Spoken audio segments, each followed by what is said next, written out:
I'm Kate Ward, and this is your Dickman Farms Smart Gardening Tip. And never guess what I'm up to. I'm out here raking a little bit to show you guys what we can do this time of year. And actually, there's quite a bit. It's a gorgeous day out. Let's get out there, enjoy the fresh air. And some of the things we want to do is, we can see that this perennial is slowly getting covered by all these leaves. So something like this we'll want to rake out.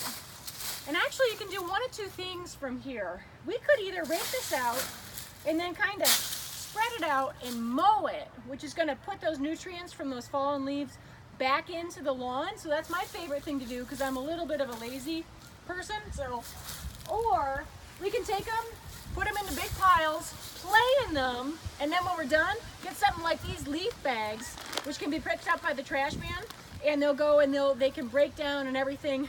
But that's the way you get them out to the corner. And one of the reasons we do that is because by getting them out of here, they don't accidentally get so thick that they smother those perennials or keep too much moisture around the base of the shrub. So you're getting yourself a good rake and either rake them into the lawn or pick them up.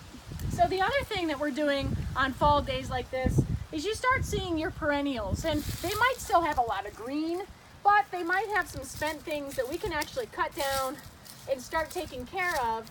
And again, if it's small, we can throw it in the lawn or collect it and compost it, which you could do with the leaves as well.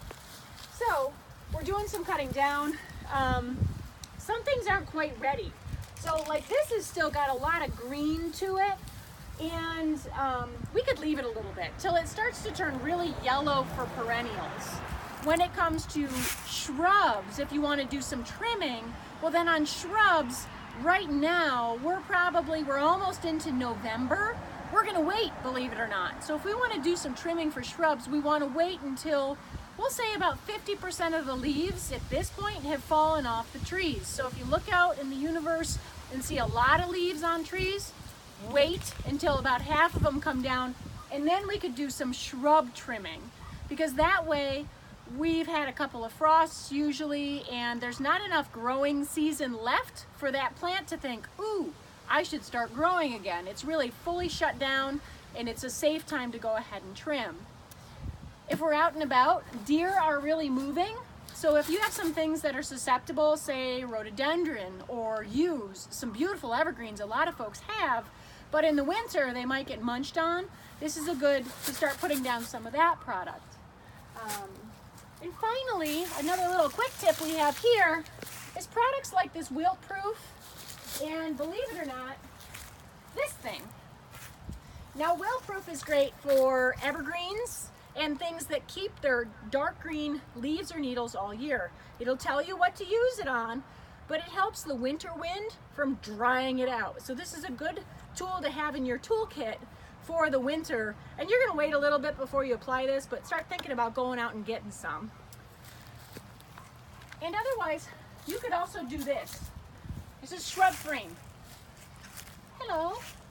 All right, now maybe I have a spot where the snow falls off the roof. I get a big pile of snow and it kerplats down on something and it breaks it. Well, by putting something like this frame, that snow will hit the top and it goes down the sides, and some gets through. So we have weather gets through, it keeps it dormant, doesn't dry out, but we don't get that crushing force. The other thing that this does is it also helps slow down that heavy winter wind. So this is a great thing to use for things that might need some protection. So until we see you again, I hope this has been helpful, because this has been your Dickman Farms Smart Gardening Tip.